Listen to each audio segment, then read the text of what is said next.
I'm Laura. I'm the physical therapy aide over at Ortho Physical Therapy. Last week for our blog post, we posted an article. It was on the field resistance tubing exercises for throwers by Myers et al. So today we're going to be going over the 7 exercises. So during this study, the object was to take 15 active males and put them through 12 different types of resistance tubing exercises to see which one really activates your shoulder and your rotator cuff before you throw. The result was that there were 7 essential ones that they found. And so today we're going to go over the 7 ones. This is more for like a baseline for coaches for any overhead athletes, whether that be volleyball or baseball or softball. These are like the 7 baseline. Obviously per sport it kind of varies. So this is just to give you like a couple to look at, and then you can obviously research and add more. So today we're at Gordon College and I have one of my former teammates, Ari, and so we're going to introduce Ari. Hi guys, I'm Ari Ramstrand from the Gordon softball team. I'm playing 5th year of softball here at Gordon, and I play 3rd and shortstop. So for Ari, third base is the farthest position in the infield from first. So it's key that she warms up her rotator cuff before she throws, because if she decides to go at third when she's not warm and chucks it to first to try to get someone out, she has about 2 seconds to really get that ball, release it, and throw. That's a lot of activity on your shoulder, and if you do not warm it up or activate those muscles before you start, you're more prone to injury. So today we're going to work on some resistance exercises, and these are all to really activate those muscles in your rotator cuff. That activation just shows the muscles what it's supposed to be doing, warming them up, loosening them up, so that Ari's less likely to get an injury when playing. So for the first exercise, I'm going to have Ari attach her resistance to a stable base behind her. We're going to start with some scapular punches.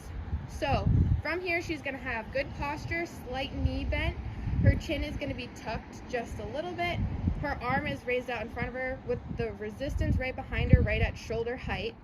Her thumb is up toward the sky and her forearm is in neutral grip, keeping her arm straight. With her scapula fully retracted, she's going to fully protract her scapula and form a punch.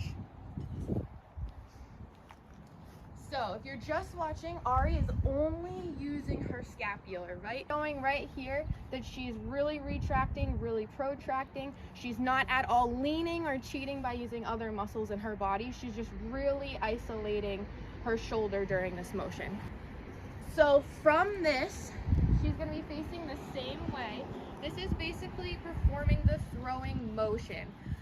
So facing away from the stable base, her shoulder is going to be adducted at 90 degrees. Her elbow is going to be bent at a 90 degrees, and she's going to be starting completely an external rotation of her shoulder. So from here, she's going to cross her body, stimulating the throwing phase, and as she finishes, she's going to be on the other side of her hip from her arm. So then she's going to return back to her starting position, and she's going to keep doing this exercise. During this article, it said that we're trying to do each repetition for 2 seconds. So we're really trying to focus on some MET exercises, and that is what we call medical exercise training.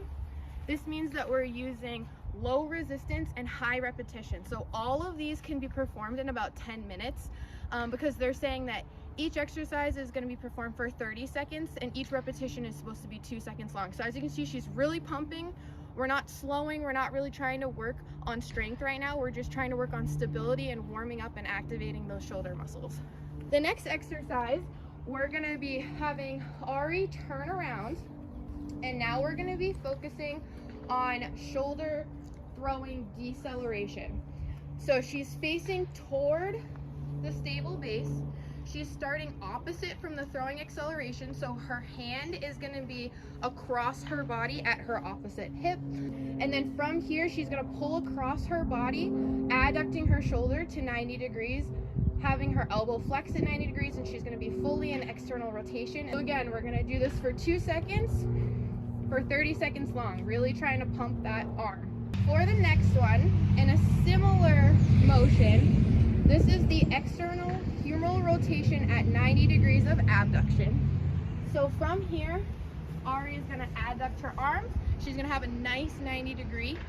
And then she's gonna start with internal rotation with her elbow also at 90 degrees. So from here, all she's gonna do is work on her range to her full external rotation and then come right back in. And all she's gonna do is pump for 2 seconds for 30 seconds. As you can see, Ari has a good base. Her shoulders are facing forward, so is her hips. She's not using any other type of muscle to help lean back and really extend your range of motion. You're really just trying to isolate the rotator cuff. And she's doing a good job not using any of her erector spinalis muscles or any of her obliques to rotate with it. So she's keeping her trunk, her shoulders, everything's forward. She's just isolating that range of motion in her external position.